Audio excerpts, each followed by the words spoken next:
So we've been talking about ideas and concepts and the place they have and the impact they have on the possibilities for sensing with soul. And we talked some about the different ways that we receive a legacy of ideas, kind of mixture of ideas from the past, and the influence that has on the possibilities of our experience and our conception. We talked also about the possibility of other ideas, rather than limiting our experience, opening up our experience. And that's a little bit what I'd like to continue exploring. And we talked also about the possibility of actually questioning ideas, so to open the realm of possibilities for us. We talked also about certain ideas that we can kind of open up a bit more, again, to open the range of possibilities available to us. Talked too about the possibility to listen or read or whatever, listen for ideas. So this isn't some big intellectual exercise. There's ideas flying around all the time, and listening for ideas, and then lingering with an idea if it feels like there's something about it that speaks to you, that speaks to the soul. And then that lingering, that listening and lingering is giving those potential seeds of ideas a place in the soul womb, a place in the soil. It's planting them in the soil, and perhaps reflecting on them is turning that soil to nourish the seed more, so that it might give rise to it, might suggest, it might open out into a way of looking, or a range of ways of looking and sensing with soul. We also mentioned the important place for the emotions in all this. When we're talking about ideas and the place of ideas in sensing with soul, and the importance of ideas in sensing with soul, those ideas are, again, not abstract. They are connected to, informing and informed by, shaping and shaped by, and grounded on the emotions that are in our heart. So there's a necessary place and a necessity when we talk about ideas giving rise to or helping seed any kind of sensing with soul.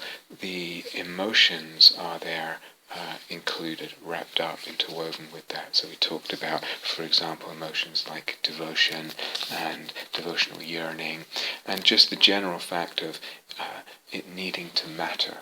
This idea needs to matter because this way of looking matters to me, to my soul, right now, to my sense of existence. So that sense of mattering, we could say that's an affect partly, an emotional condition. It's also a soul condition. But that water of the emotions is like when watering the seeds, so that these seeds can come alive, the ideas can come alive again and spring forth, suggest sensing with soul.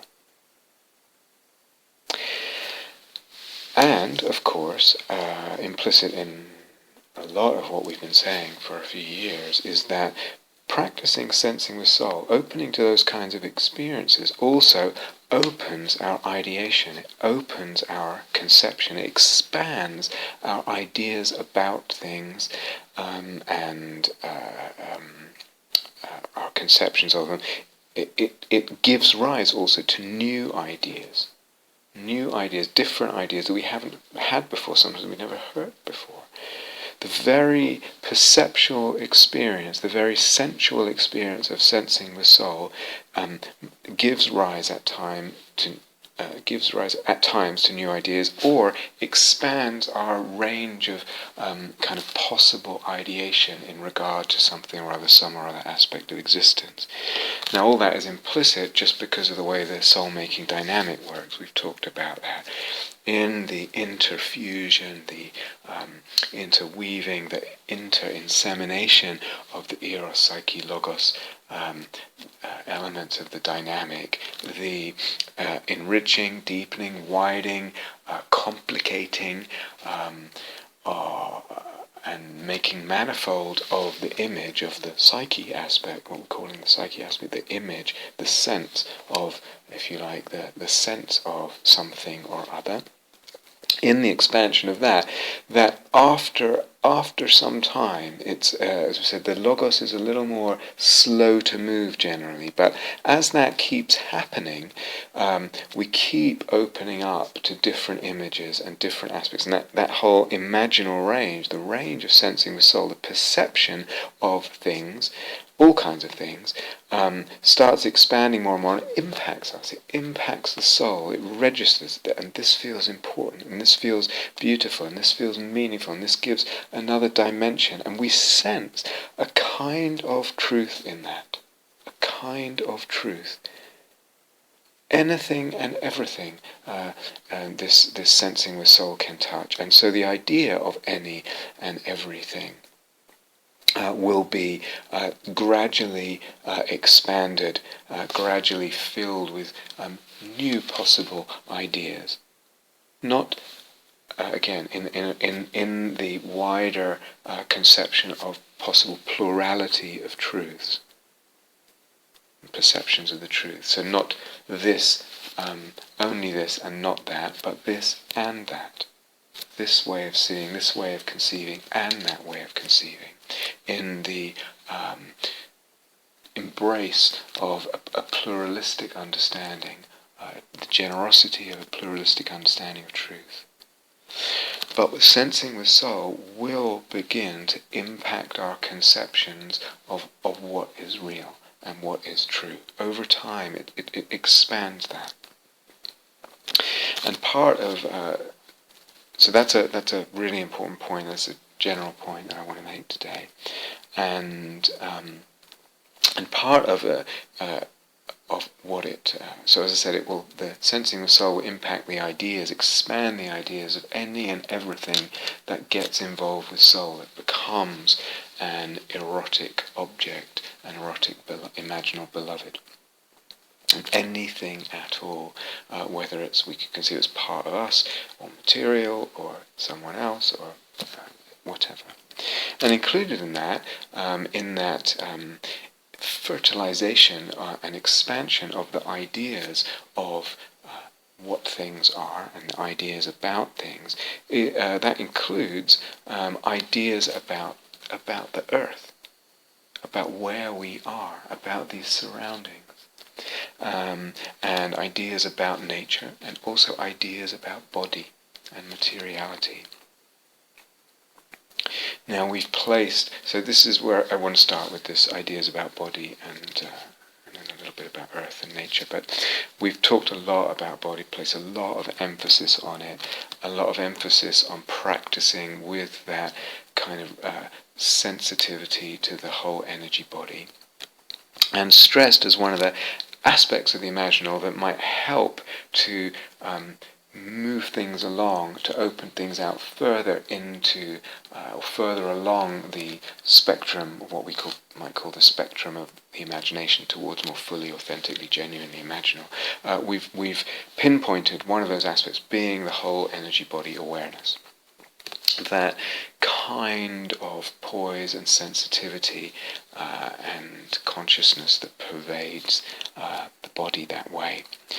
And one of the things we said at some point, probably a few times, is that doing that is one of the things that can help transform, transmute craving into eros. The problem of craving into the gift of eros, the bounty, the opening of eros, and the gift and the opening of what it brings. So that again, with the awareness of the whole energy body, it's a constituent of the wider approach. That it's a necessary element in supporting the soul making, supporting a sensing with soul. As we're aware of the energy body that way, and things, and the sensing with soul is then opened in any moment, and we linger with that, then not just then one of the things that kind of happens as the sensing with soul begins to spread, or to include and embrace and touch more aspects of our experience in that moment, it can and will start to include the body as an imaginal body. In other words, we're starting just with energy body awareness, which is just a kind of way of paying attention to our body. And as the sensing with soul gets established and opens out, and in its opening out, the body then becomes imaginal. As one aspect of that, that's a possibility. And what does it mean to sense the body imaginally? The imaginal perception of the body. And again, that going to have all those aspects to it that we outlined in the first talk of this course. Now, sometimes we can actually start with deliberately imagining the body alongside the sort of energy body awareness. We can start with a deliberate imagining of body, even if it doesn't feel imaginal at first. It might become imaginal when we have the energy body awareness and we just start to get into that image.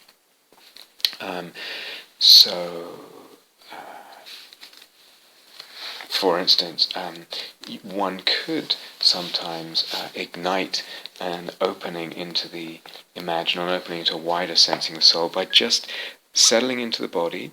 In other words, being with the felt sense of the energy body, and then maybe lightly with that sense, and then deliberately imagining the body in a certain way.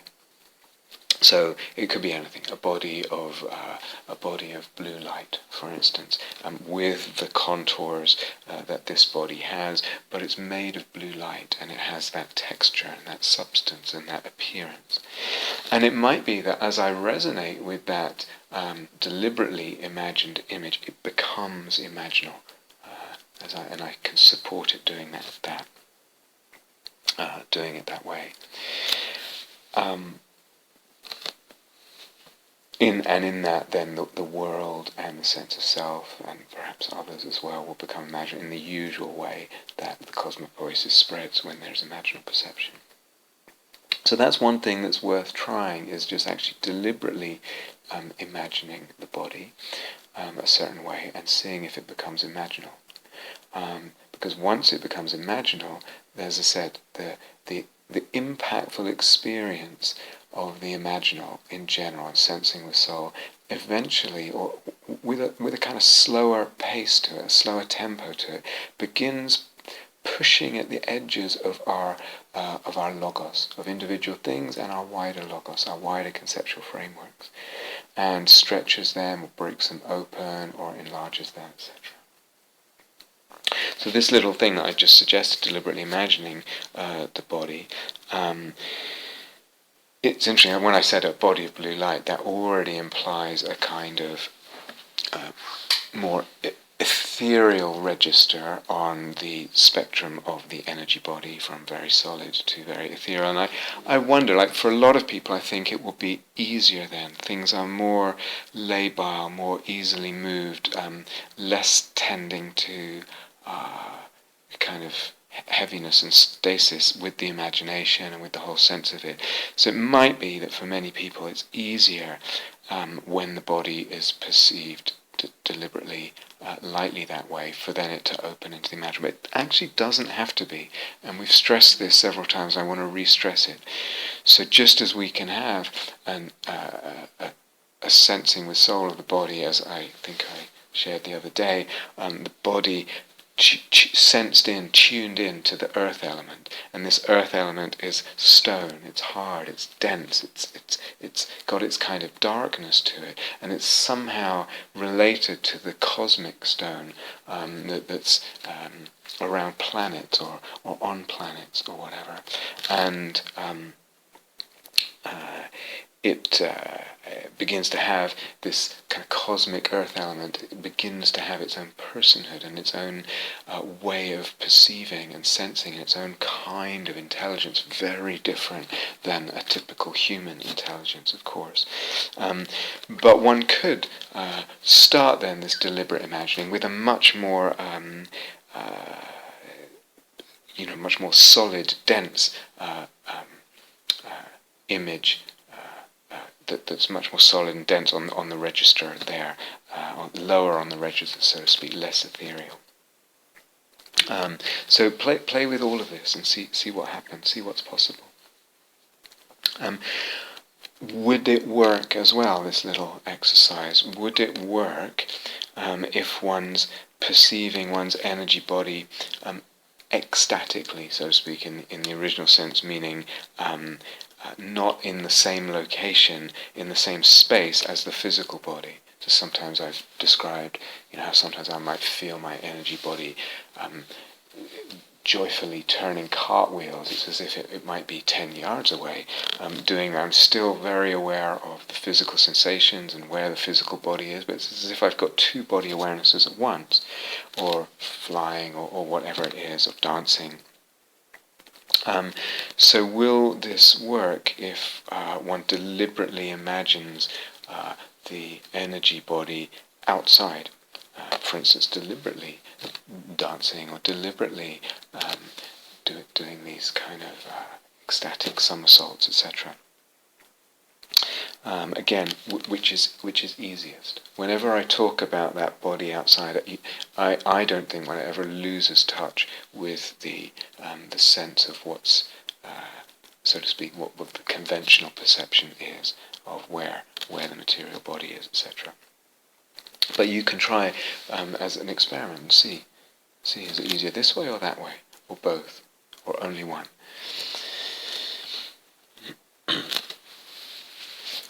Now I mentioned at some point, and I think it was in this series of talks, that when we talk about any kind of body awareness, any kind of mindfulness of body, whether it's energy body awareness as we've been talking about, but just mindfulness of the body or awareness of the body,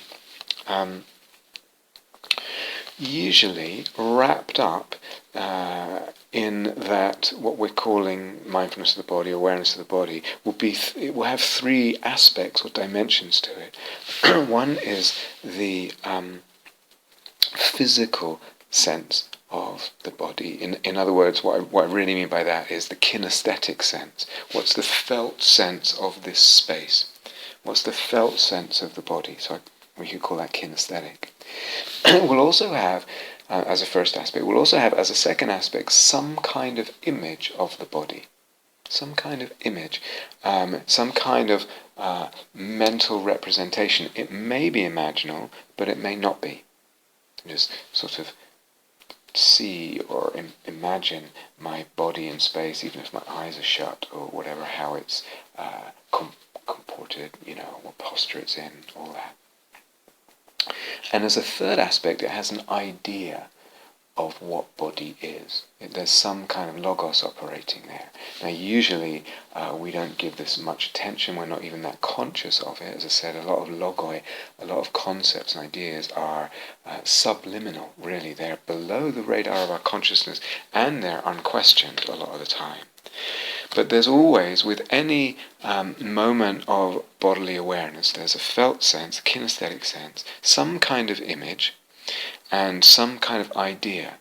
The body is, for instance, my idea might be the body is made up of meaningless matter in some kind of very impressive arrangement that allows all this material matter to function together as a sort of very complex unit, etc.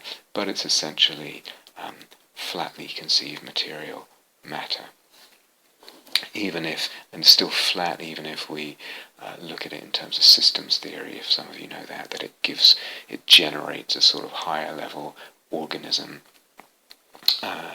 organistic unity, organic unity. It's still flat from our perspectives in terms of what we're talking about. But there's always these three aspects with any bodily awareness. But the important point what I want to say is one of them is the idea of the body, the ideas about body and matter, the concepts that are operating which we may not be aware of at the time. And that's included anytime we, as one of those three aspects, whenever we pay attention to the body, whenever we're aware of the body, even when it's not a deliberate mindfulness thing.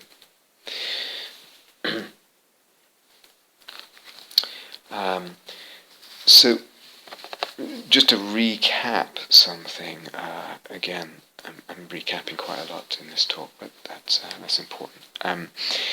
So why so much emphasis on the energy body? And sometimes I know people have asked me, and it's very, even though I know that I've said it before, I've told them that it's very easy to forget.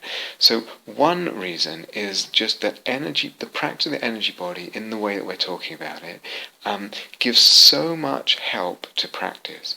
So we can use it as a resource through the cultivating of samadhi, the harmonization, the alignment, the opening that we might feel, and just dwelling in that and really feeling this body, this physical space that I inhabit is a lot of the time for me a resource, a source of nourishment, a source of well-being that's immensely useful. But it can be a resource, this energy body awareness and energy body practice in other ways, helpful in the deepening and also the navigation of other practices. So for example, metta. How do I know what's helpful right now in the metta as I subtly weave my metta practice and respond to what's going on? The energy body is telling me. Similarly with samadhi or compassion or emptiness practices and imaginal practice. Remember, that's one of the indicators that we're on the right track with an image, even if the mind is telling us, well, I don't know, this is kind of crazy. Also very helpful with emotional awareness practices, etc. In the cultivation of positive emotions and also the working with the difficult emotions. So all of that is just very practical help. But implicit in what I've said so far tonight is another aspect of working with the energy body, is that, again, over time, experience with the energy body and with that kind of attunement and sensing the body that way will begin to re-enchant the body, and through the body, the self. The body is always a primary, at least connected with the self, whatever one's conception of the self might be. So involved in energy practice over time, one of the things it starts to do is re-enchant the body. Through that sense, which, as I said, can make a felt, that felt sense makes a deep impression. And we get the sense through energy body awareness, through paying attention in certain ways, we begin to get the sense or the impression of the body not as essentially just flat matter, just a product of its genes, just a bunch of complex molecules kind of swarming around in interaction with each other. Yes, one can, as I said, in the spirit of plurality, in the generosity of plurality, entertain that conception and go along with it, etc. So, I take my medicine. I take my medicine. That's enough. But not just that. Over time, we've paid attention in a different way and been impacted by these experiences and just the repeated sense of a different sense of the body. So we can sense the body not just as flat matter, but also somehow resonant, somehow having a spectrum of subtleties of vibration going into what we might call the more ethereal, as well as the more dense, somehow connected with light even, somehow, more importantly, connected and integrated with the cosmos, and not only in material ways. We get the sense, through the sensitivity of the energy body, we get the sense of this body, this energy body, meaning this body, meaning just this one of the, as you might say, dimensions, or the range of dimensions of this body, is somehow integrated into the cosmos and connected with the cosmos, but not only in material ways. And that sense of deeper and more beautiful and richer weaving in becomes more prominent. It's a sense, it's an impression, and it begins to be an idea. So over this whole range, light to ethereal to dense, whatever, this paying attention that way opens up the sense of the body, and as the body through this starts to become more imaginally perceived, as I said earlier, then it can also start, it's as if body and the matter of the body and the organism of the body starts to have its own soul. We can be in erotic relationship with this body as beloved other.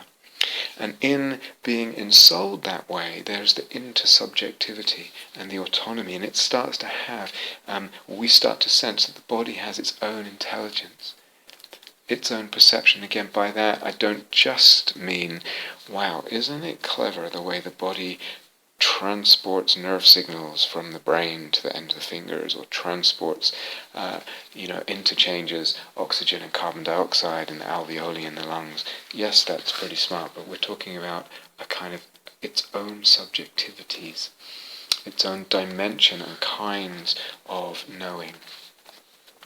That starts to open up. So in all this, as practicing the energy body, as the body becomes imaginal, partly supported through energy body awareness, the idea of body opens up. Idea of bodies open up. So experience influences idea, but as we've pointed out a lot, idea, conception, logos, influences experience and opens it, or shapes it, or directs it, or limits it, colours it, closes off certain avenues. And the concept, logos, idea of the body and materiality certainly affects our range of experience and perception of body. So I shared that little anecdote about being on retreat in the woods for 10 days in complete solitude and really practicing a very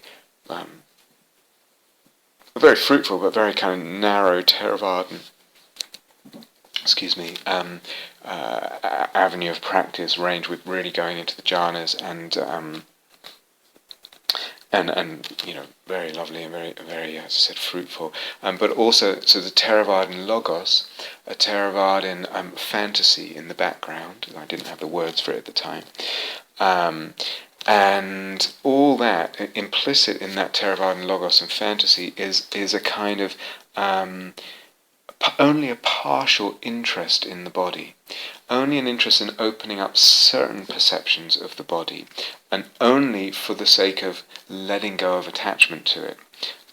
So the body as foul and full of unclean substances and parts, the body as a corpse, potential corpse, future corpse, the body as just the four elements, a kind of deconstructing to it's nothing but the four elements.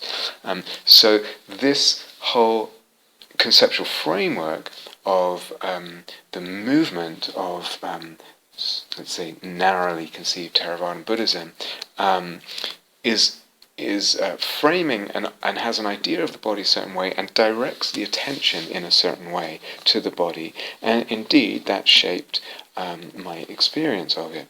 my perception of it when I caught sight of myself in my naked body in the mirror, in the woods there.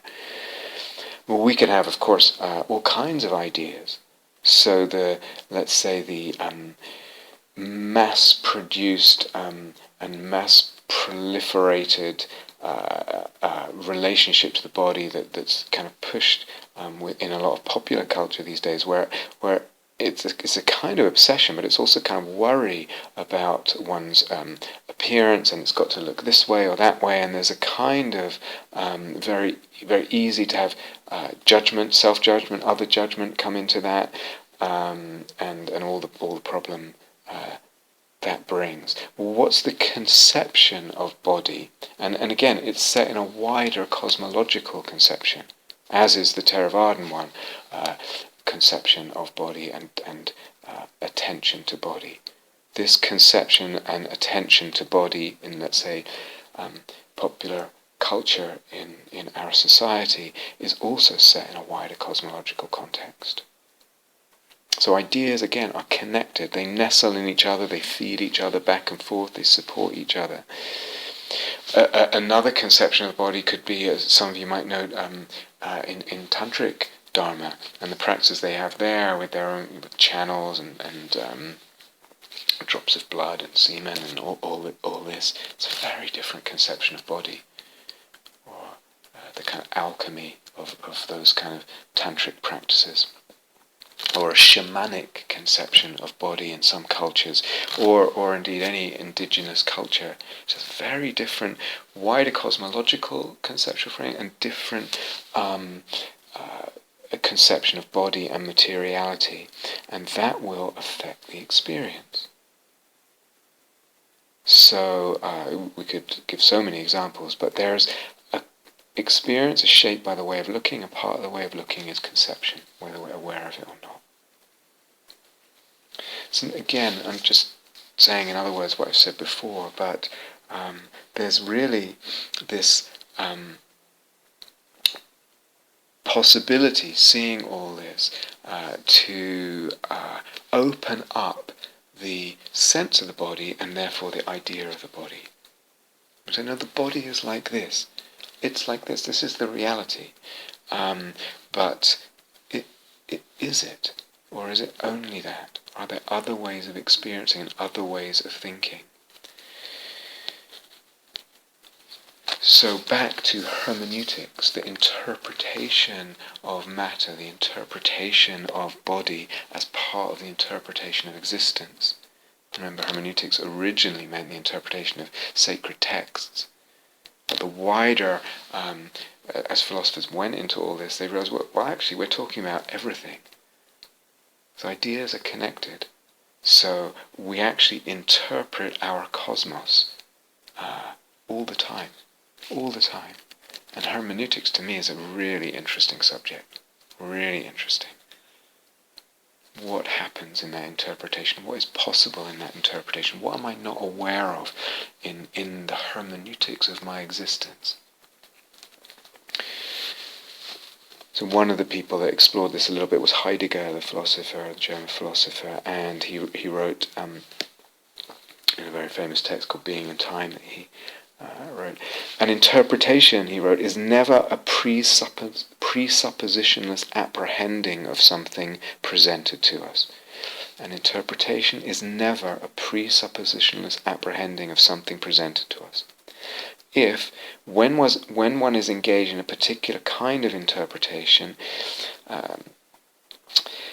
one would like to appeal to what is just there, what is standing there. Then one finds that what stands there in the first instance is nothing other than the seemingly obvious, undiscussed assumption of the person who does the interpreting. Yes? So he's just saying in different words what I've been harping on about for quite a while. But we see our seemingly obvious, undiscussed assumptions. We perceive, that's what we, so to speak, introject that into our perceptions, or let's say that's part of the fabrication of our perceptions. So the hermeneutical circle, I talked about that once at, I think, I can't remember what retreat it was, but the hermeneutical circle is never purely philological. Let's skip a bit and say, it's not simply a movement between the parts and the whole of a text or what is presented in existence before us as an object. So we figure out what this means in relation to a whole, because we figure out the whole, and there's a kind of mutual fitting together of the whole, or an attempt at mutually fitting together the whole and the parts and what they mean. The hermeneutical circle is the problem of I can't interpret the parts unless I have an overall idea of what the whole means, but I can't interpret the whole until I've interpreted the parts, whether that's a text or parts of existence or whatever. But Heidegger's saying here, it's actually more than that. It's more than a kind of scientific jigsaw. It's what he calls an ontological movement between the text or the object and our situation as interpreters of it. And this was all elaborated by another philosopher called Haskell Gadamer, which again I find really interesting and really important.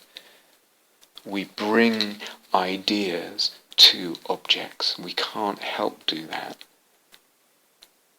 But in experiencing and in opening up our experience, the objects that we have brought ideas to, the perceptions that we have brought ideas to, the sense of things that we have brought ideas to, open up our ideas, give us our ideas back, generate ideas back. I mean, it's not really that dualistic, but we throw something in as something is thrown back at us. Can we see body as in the realm of hermeneutics, like everything else, as an object for interpretation, an aspect of existence that, like a sacred text, is open to interpretation? And like we've talked about in the hermeneutics and the midrashic condition and all that, it's open, it's flexible, it's multiply interpretable. If it matters to you, if it matters to the interpreter, if it matters to the one who is sensing. Body as sacred text. What might that mean?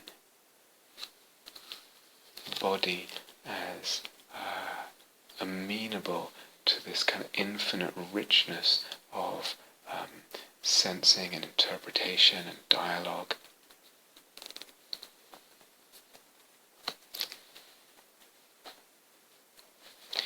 Got an email from someone. I'd like to share it to you. It's a report about her practice, and it's really rich. And partly why I'd like to share it is because of what we're talking about right now, but there's so much in it, so I'll draw attention to so much in terms of describing really skillful, responsive practice. I'll highlight some of that. So she wrote, she was on retreat, and this is a kind of report post a fairly long retreat. I was sitting doing the releasing clinging practice. Okay, you've heard me talk about that just again and again, noticing clinging, releasing it, noticing clinging, releasing it. I think I call it the dukkha method too. And it's a way it's a very lovely practice that opens up, the unfabricating and understanding of emptiness, and brings with it real softness and loveliness and healing. So I was sitting doing the releasing clinging practice and sat for the 45 minutes without moving and felt very still and peaceful and comfortable. So I continued to sit. And when most of the people left the hall, I had this kinesthetic sense of a field of energy, a kind of net or of soft web-like material that covered me and the hall and all the people in the hall. So already we're in the realm of energetic energy body and experience and image of materiality, if you like, on the edge of all that. I could feel it, she continues, but I knew it was so light that it was only because I was very sensitive that I could feel it. So she's aware of the mind state, and there's this real sensitivity there. I could feel it glistening, she says. It was gossamer, very delicate but very potent, sublime and powerful. It felt really special. I was a bit taken aback by it, but then I felt a very faint kinesthetic sense that I had a nun's habit on. And then she has pasted in a delightful picture of a nun. I've no idea what order that is or anything, but it's a very pretty far out looking nun's hat. And it's just something like that with the picture, which really surprised me and amused me because of the funny hat. I'm not even going to try and describe the hat, but it was rather beautiful, she says. Along with the feeling of being a nun was this complete devotion to you. She's writing this to me, and she's explained that she has many images, lots of rich images. Some of the images that she has, some of the imaginal images that she has, are people that she knows, like we've explained as a possibility. So I'm one of those people, and in relation to me, she has quite a few different kinds of images, very different. And so there was this feeling of being a nun and this complete devotion to you, the image of you. She's very aware of image as image. There's not this kind of reification or concretization or grasping or clinging there. So it's an image, and it's just something that's possible in that possibly gives rise to the soulfulness and the soul-making with the awareness of the imaginal way and all that she's made very clear and she's very aware of. So it's the image of you as Buddha. And she says, I'm sure you remember, I have several images of you, and one is of you as Buddha. This image is wrapped up in your Dharma. So when I say I'm devoted to you, she says, it is to you and all that you are for me in this way. You represent practice, soul-making, etc. So she's explaining that. I know obviously that you are more than that, so she's not reducing me to this. She knows that I have a human side and all that, of course. She's not identifying me in this Buddha image, thankfully. I know obviously that you are more than that, and I have several images of you, she's repeating. But this one is very prominent at the moment, and then along with some other images she described, we won't go into here. She continues, so it felt like you were there in the hall, sitting at the front by the statues, but you weren't a visual image at all. Again, all this has so much possible teaching in it. Not a visual image here. What kind of image? It was like an impression of you, like the space had your imprint or something. Your essence was there. It was really ethereal, but at the same time very powerful, strong and tangible. It didn't make sense at all, but it did make sense. So can you hear how much is here, just in the words that she's using to describe this experience? How many elements of what she describes are things we've touched on in the teaching? Doesn't have to be visual. There's going to be some doubt sometimes. It kind of makes sense and it kind of doesn't. All of that. My devotion was coming out in a strong feeling of energy leaving my body and going to you, and it was delightful and energizing. I really enjoyed giving my full devoted energy to you. It was as if there was a space left after giving all my energy that was very quickly filled with a sublime warm love, an unconditional love, and then the sense was of devotion and compassion. It felt sacred and very special and divine. I was divine. Again, there's this inclusion, this spreading of the soul-making dynamic of the sensing the soul to include self and other. As we said before, there's not as well, importantly, as I said, for the balance and the health here, it's not just that she's seeing me as divine and not herself. There's as things evolve, there's that I was divine, you were divine, and it felt as if our divines were in communion, our divinities were in communion. Now she's describing something that took place over several days. So that's one period there. And then she went for an interview with a teacher, in this case Kirsten, and she said, then I explained the bit about the nun to Kirsten.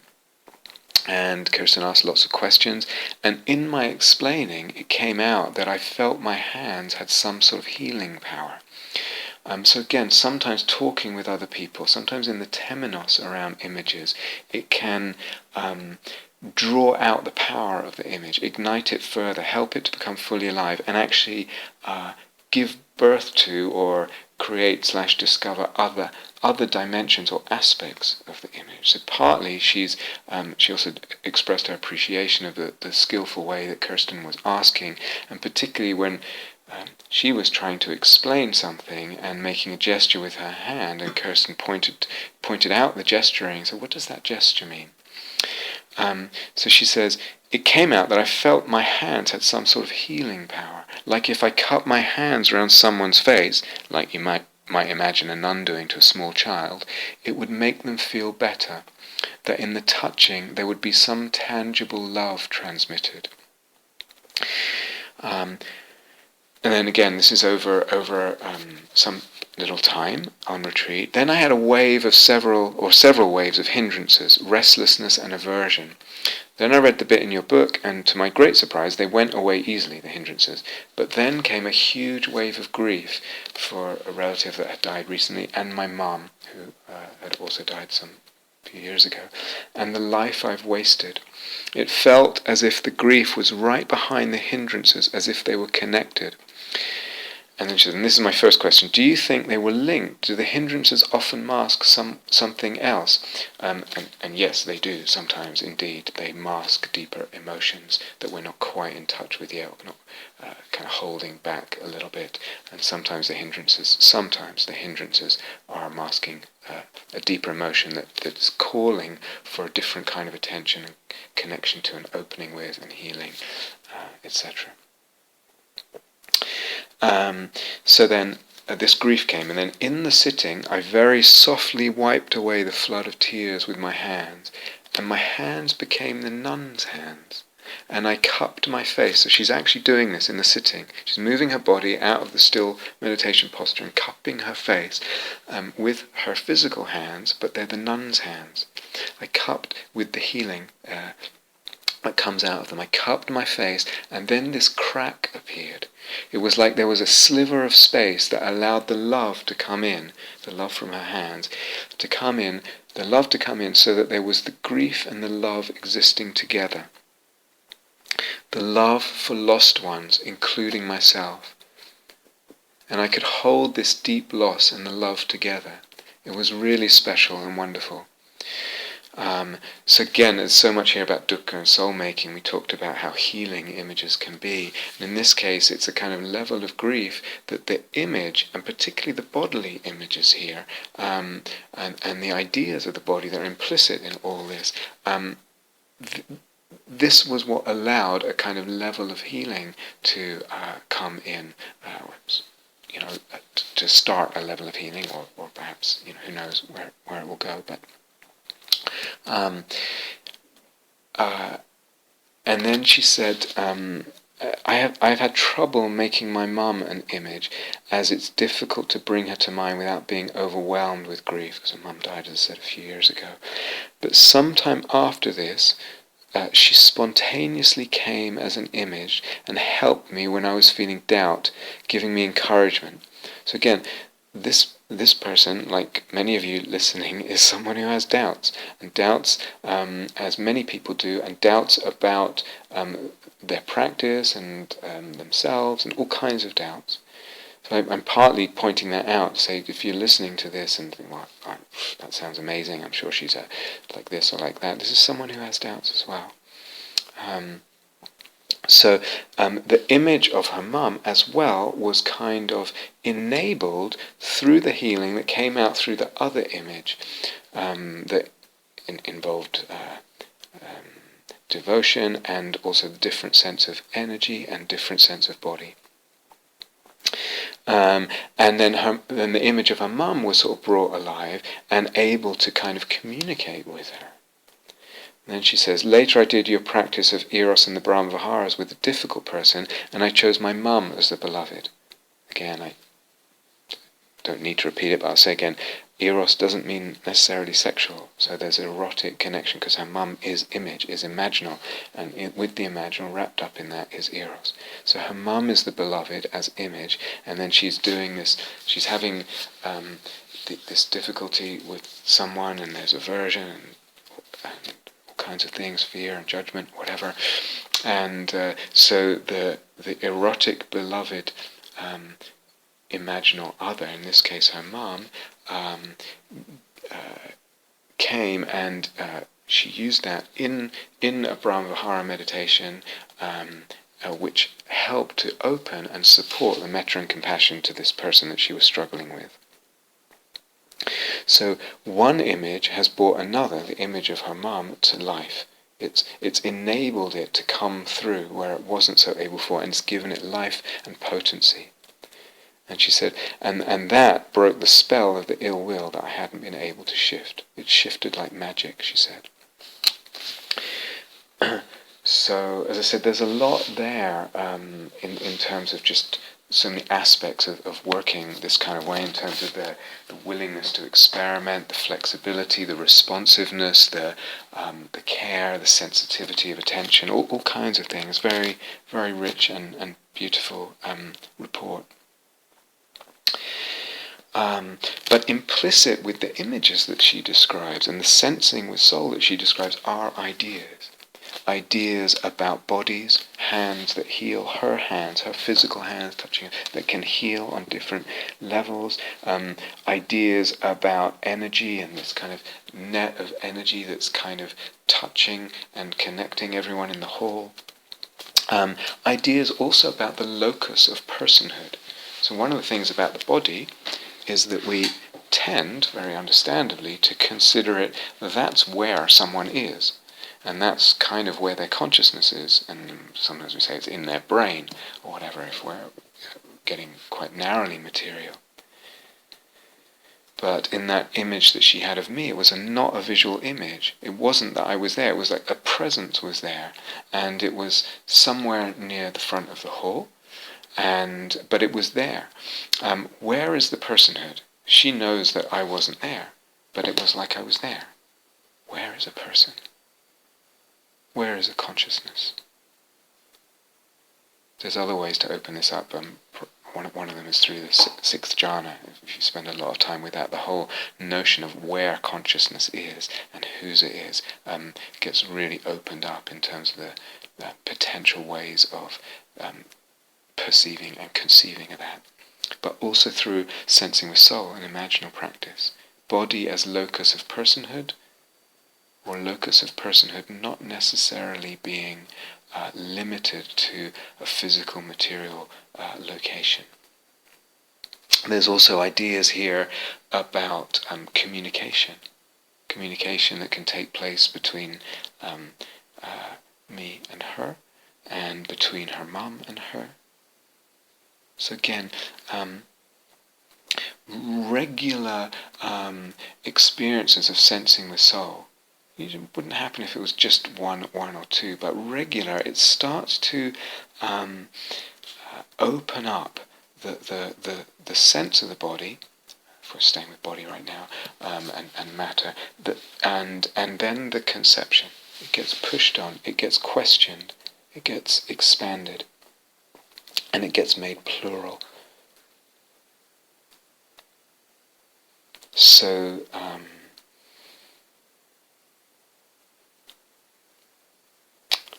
again, pointing out that wherever there's image, there's idea involved. So the ideation or the concept is an element of the sensing with soul, because it's part of the eros psyche logos structure, if you like, of soulmaking. Ideas are wrapped up in images. They go with images.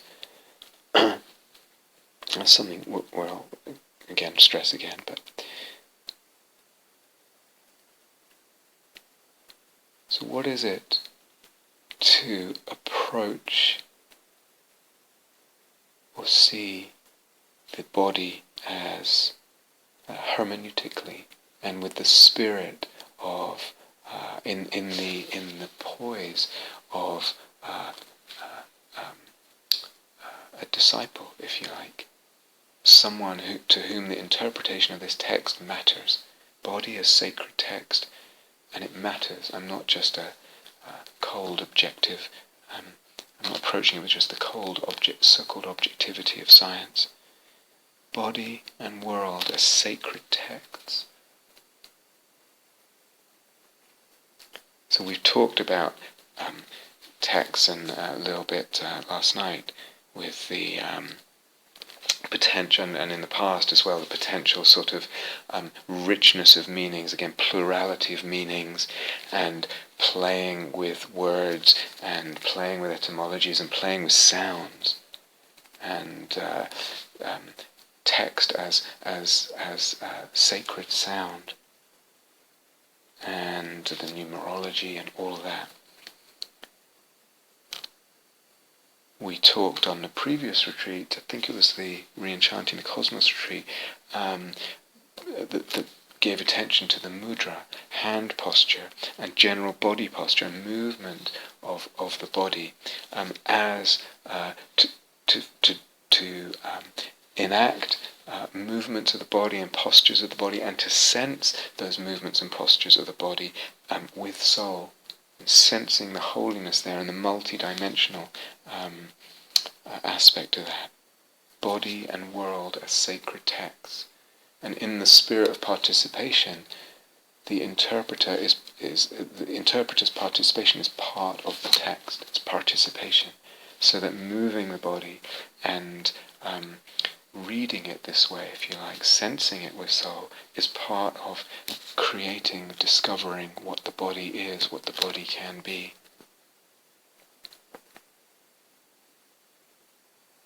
And I think it was the same retreat, and we talked about, very briefly, we talked about language, and we had a guided meditation with the Om Mani Padme Hum mantra, and actually starting to perceive that those syllables of the mantra as if they were infusing the fabric of the cosmos, a jewel-line world of these radiant, mystical syllables of the holy mantra. That is the fabric of the world at one level.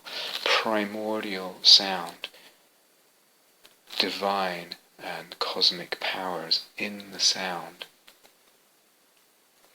Could we not just practice chanting that way, and then everything that came out of that, if you remember that guided meditation, the meditation moved beyond sound to just an all-embracing perception of things. But could we actually practice listening this way? Listening, and what are we listening to? You think, I'm listening right now, I'm listening to the words, I'm trying to understand what you're saying. But could we listen to speech and perhaps hear and understand, and also listen to the sound? What is communicated? Is it just information? One person tells the other, the salt's over there, or something very complicated, or whatever, or I feel good, I feel bad, or yesterday I did this, or my story is this. What is communicated? There's so many different levels, so many different dimensions of what's communicated through speech, potentially, what's heard through speech.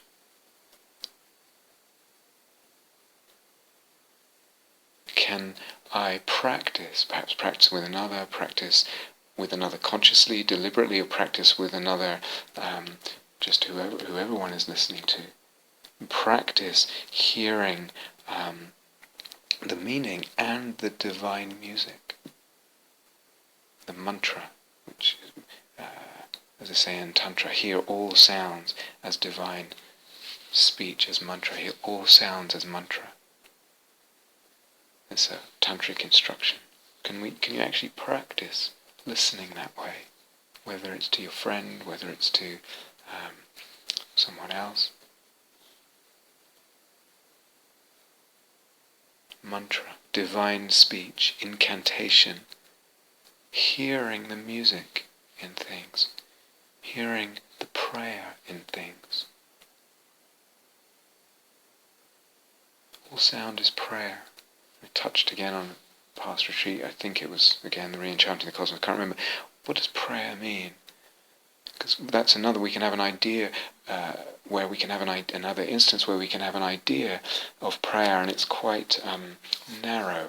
I'm asking for something from some kind of bigger power or higher power or whatever, and I hope that they give it to me. Prayer can mean that, but it has a real range of possibility. It's a word that once that word starts getting involved in the soul-making dynamic, that really opens up. Prayer becomes something limitless in its possibilities. Prayer as blessing. Every prayer is a blessing. And so if this, what I'm hearing in speech, but maybe also in any sound, the wind, the birds, even right now, the sound, you maybe can't hear it on the recording, the sound of the electrical hum from the heater beside me in this freezing house. Divine music, divine speech, incantation, spell, music, prayer, blessing. What is blessing? What does that mean?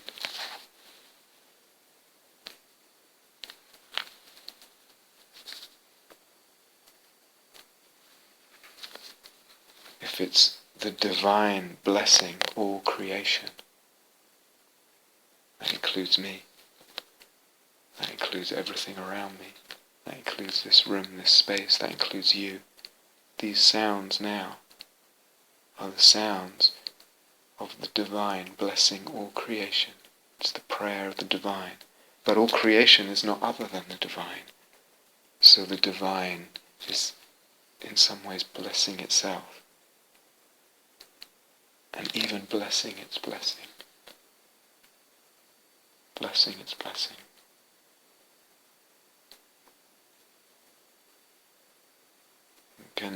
When there's a sensing the soul, when there's that kind of opening and attunement, you can hear this in everything. You can hear this way as a practice.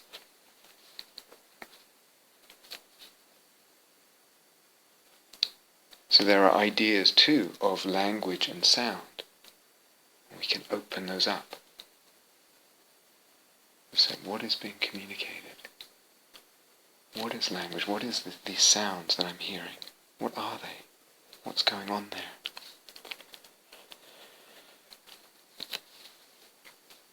I learned recently about something called yoik. I think that's how you say it. Anyone know what that is? It's apparently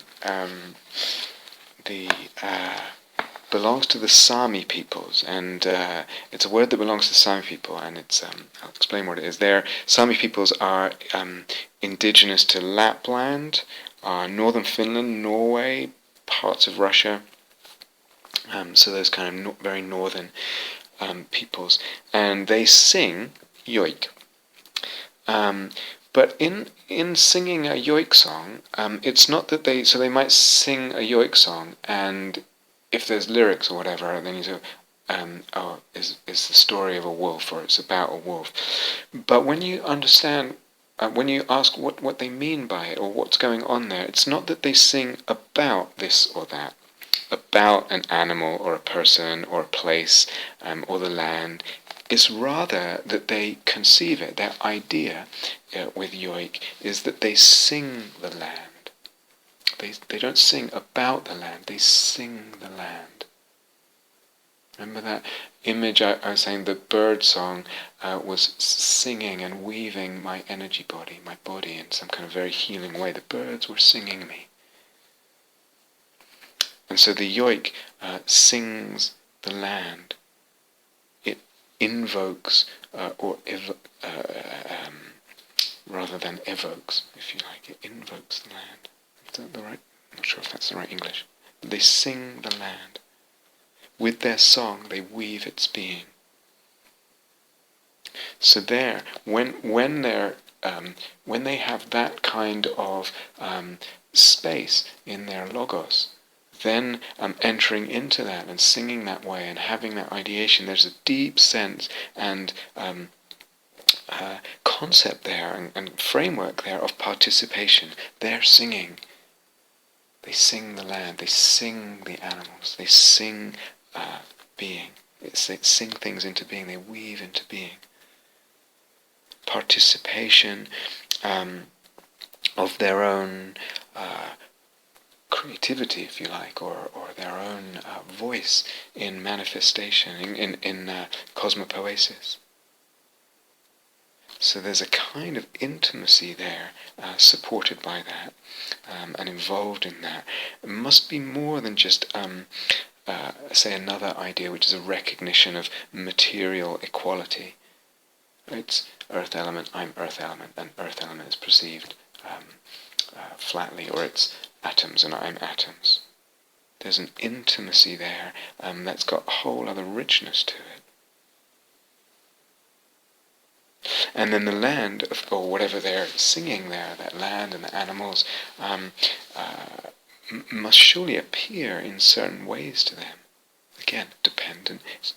The appearance is going to be dependent on the way of looking, on the idea in the way of looking. Actually, even in their very conception, it's already conceived of as not simply and objectively pre-existing. The land pre-exists, and then we may or may not sing this funny song or whatever. It's already implicit that somehow I'm participating in this land, but the participation is a whole other level than just I farm the land or whatever, or I breathe the air. And surely such a view and such a practice makes the kind of perspectives and intentions that would lead to, say, strip mining or any kind of disconnectedly extractivist orientation, it would make it impossible.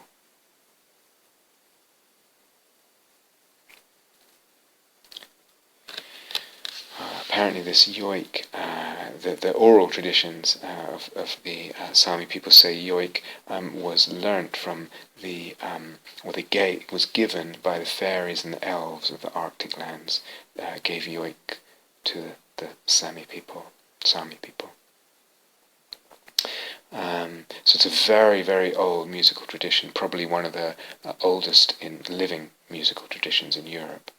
When the Christians came there, they condemned it as sinful to sing yoik. It's a sin. It was prohibited, perhaps because it had some kind of association with shamans and pre-Christian sort of mythology rituals. And so also because yoiking was said to resemble magic spells. And you can see that it has some of that idea of magic, of spells, of incantation, invocation.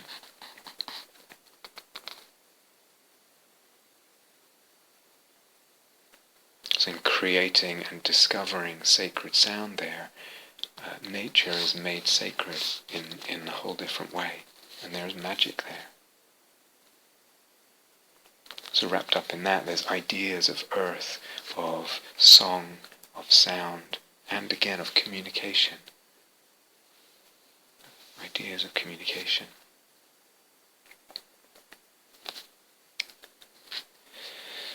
So some of you will have heard of the three bodies of the Buddha. It's a very common mahayana teaching, the dharmakaya, the sambhogakaya, and the nirmanakaya.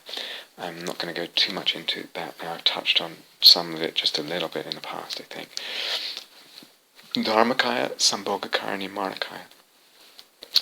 That word, nirmana, of the last one, nirmanakaya, nirmana means actually a magical creation. Sometimes it's given a very idealist slant, non-material slant. So a magical creation is something that has no material basis.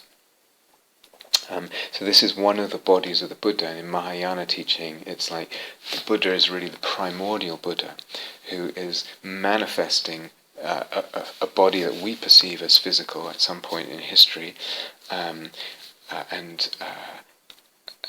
manifesting that it actually is not material. It's a kind of magical emanation. Some Mahayana teachers would explain it that way. But the word nirmana means forming or making or creating or creation or building or a composition like a musical composition or something like a work like a work of art. And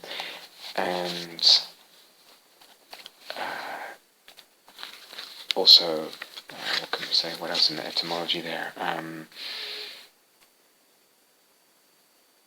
A transformation, that would be another word. So that the nirmanakaya can mean the body of transformations, or the body of magic transformation. When we translate, when I have touched on, when I have and other Mahayana teachers, some touch on these three bodies of the Buddha, of the primordial Buddha, dharmakaya, sambhogakaya, nirmanakaya, they can be seen as, especially the dharmakaya and sambhogakaya, they can be construed as pervasive.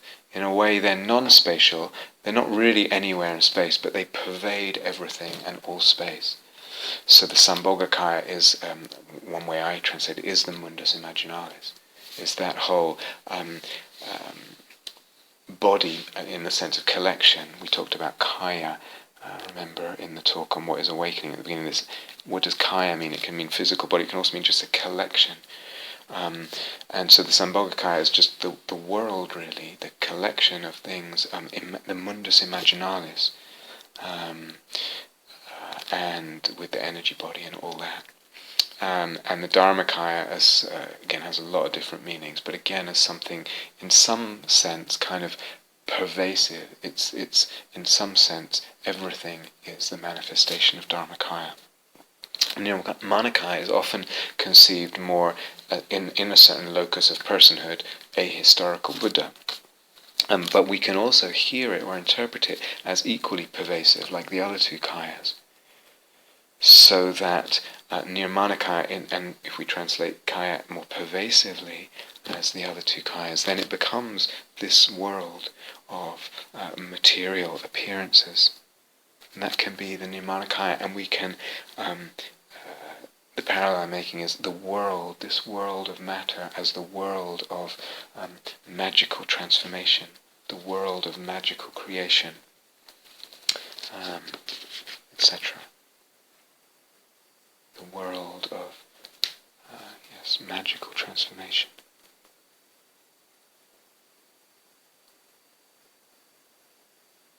I talked about Amitabha the other day, and how he represented in the 5 Buddha families, he represents or is connected with the aggregate of perception, a third aggregate.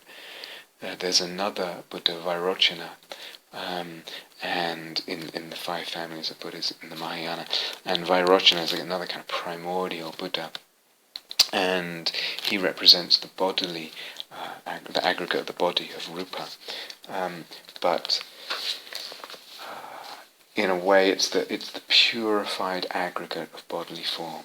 So when we're talking about in the primordial Buddha sense, it's really it's this level of the aggregate that goes with it. It's another dimension, put it that way. And in some ways it's the idea or the principle of spatial extension, or of space as the precondition of all bodily existence. So what does that mean? It means this space that we're in can be sensed into, conceived, again, we're kind of injecting an idea that this space is somehow a manifestation of a primordial Buddha, of the primordial Buddha. This space where bodies exist and seem to move, where matter exists, is the body, if you like, or the essence. Its essence is Vairochana, the primordial Buddha Vairochana.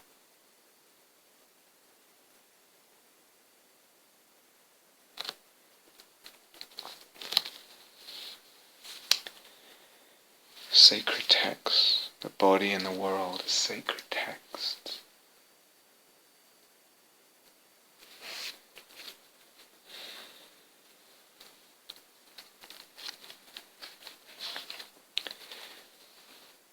What is a sacred text?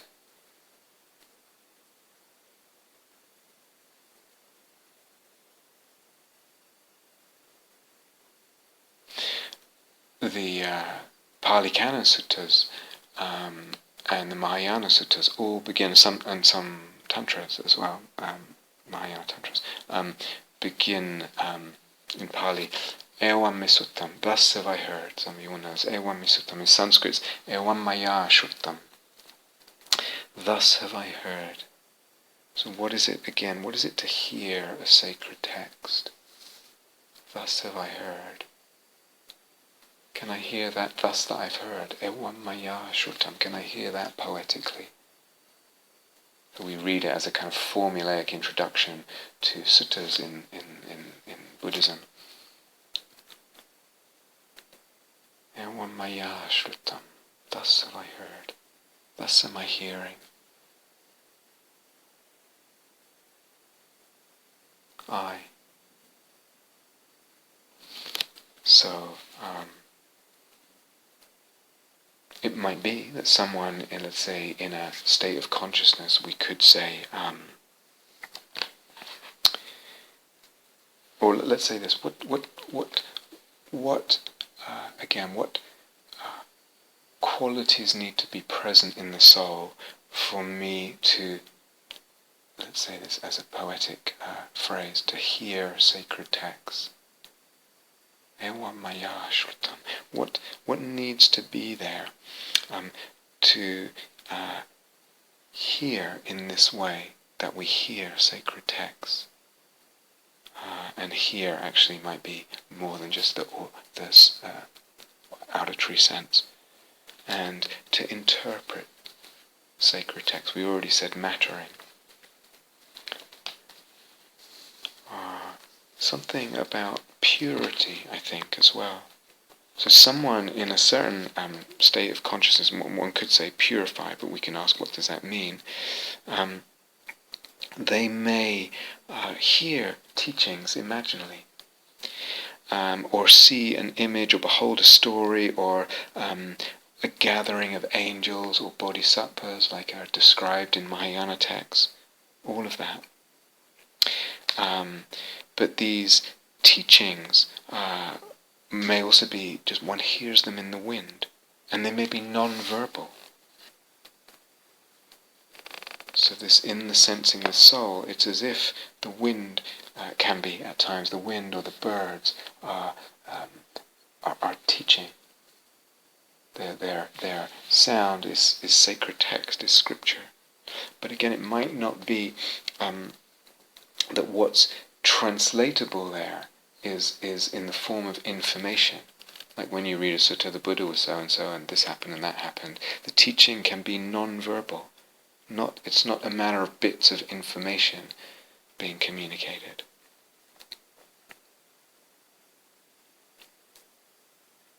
But something about purity needs to be there.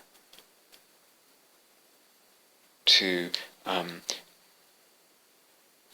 allow us to trust this as teaching. What does purity mean? One possibility is one is purified by insight into emptiness.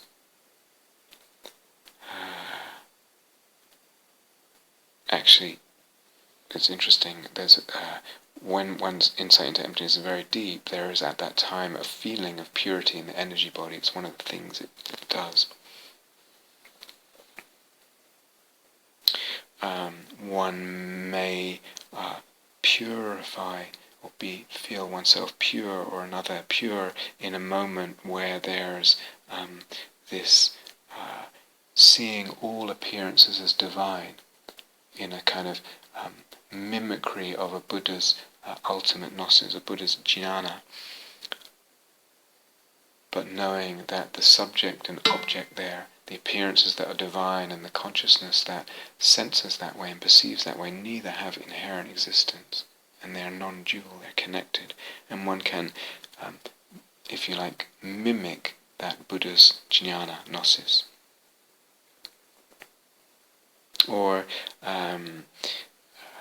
again, those elements that move the imagination more into the realm, in the direction of the fully imaginal, authentically imaginal. This also is purifying, partly because it brings in this imaginal middle way and the non-clinging, and the craving goes to eros, etc. And it's not so much about myself. There's that, what we call the fullness of intention. All this is kind of renders the soul at that time in different ways, renders it what we might call pure.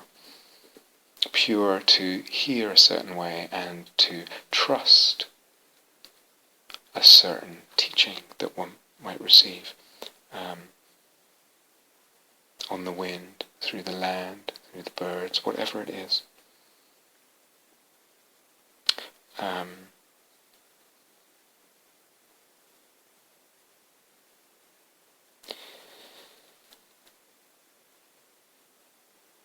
Sometimes when we hear you purify the mind or the heart and then you perceive something, and then the purity allows you to perceive what is true. That's purity allows you to attain to the truth. If you remember that, what we talked about with Foucault pointing out that that's what changed with the advent of modernity, is that we no longer have that notion about truth, that it takes the purification of the subject.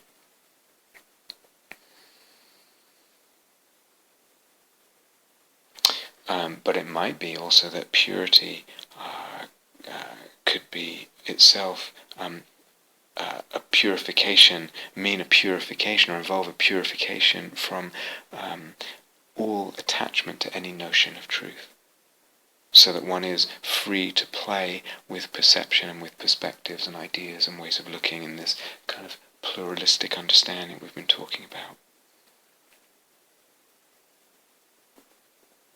And in a way, why shouldn't the teachings that are the sacred texts heard, the sacred texts heard in this way, in that sort of state, be trusted and given, if you like, authority as much as another text?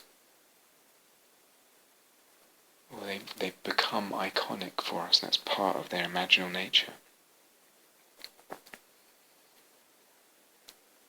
As I said, hearing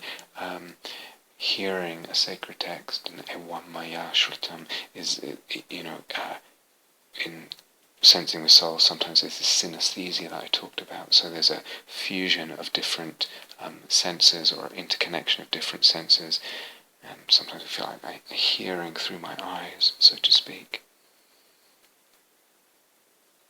I'm aware of the dangers in all this. Of course, this person says they heard this teaching, whatever, and they do translate it into some kind of information that they then want to persuade others of the truth about, and then they claim a power position in a hierarchy because of that, and there's all kinds of abuses of power. We are the ones who have access to the truth, etc. But if the whole hermeneutics of this kind of thing remains open, like the midrashic approach to the Old Testament and the other sacred scriptures, or like reading Tantra, sometimes it's quite open, then we're in a different situation.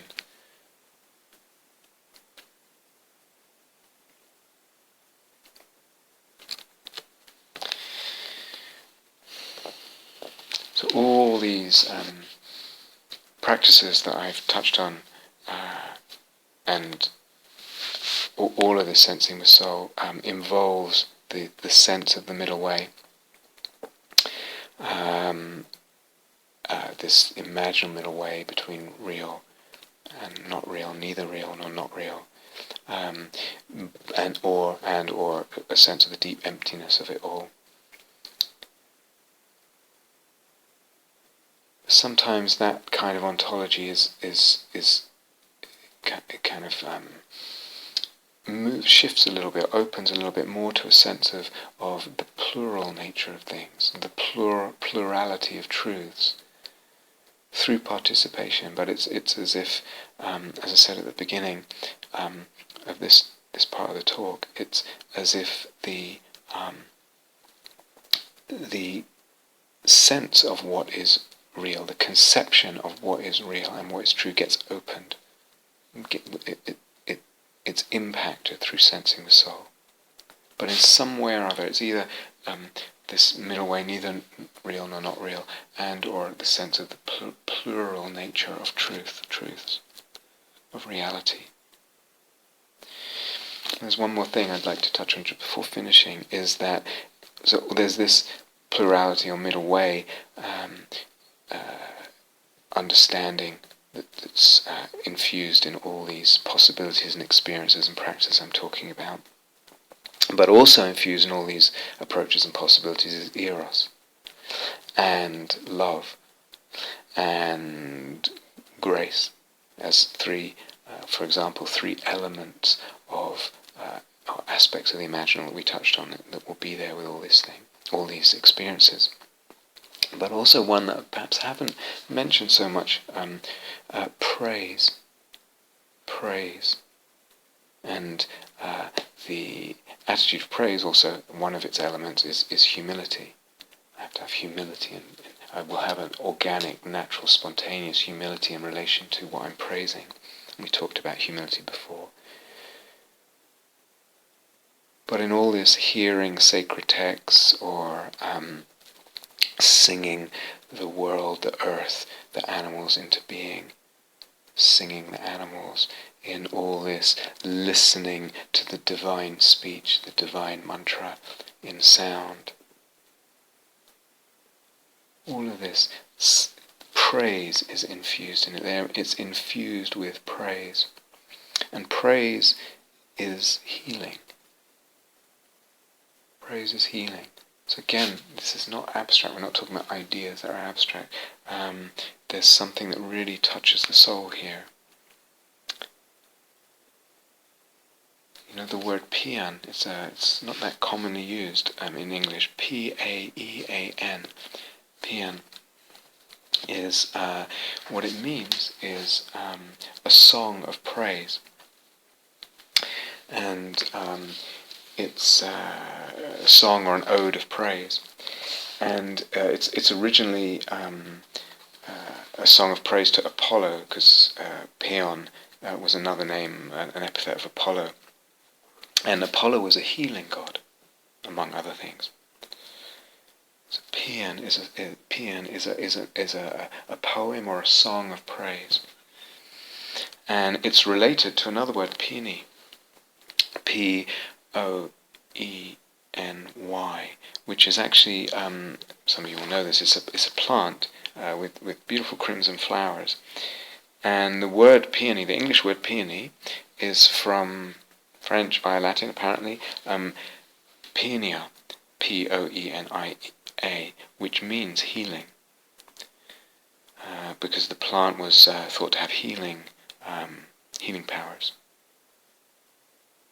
So Paeon, this Apollo, was the physician of the gods. So a paean, a praise, what we utter in praise, and utter might be through our speech, but it might be through our gesture or our being, is healing. It's a kind of healing. Certainly healing of the praise. We talked about the tikkun olam, the healing of the world through my perception, through my action, through my articulation.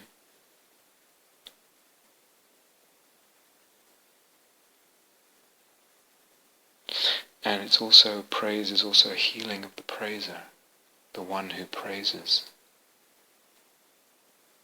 Praising heals the one who praises.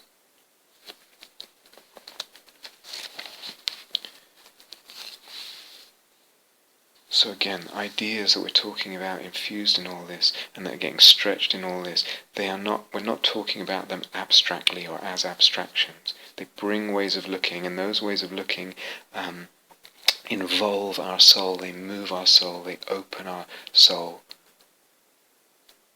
They open our hearts, they involve our hearts, they demand our hearts. And they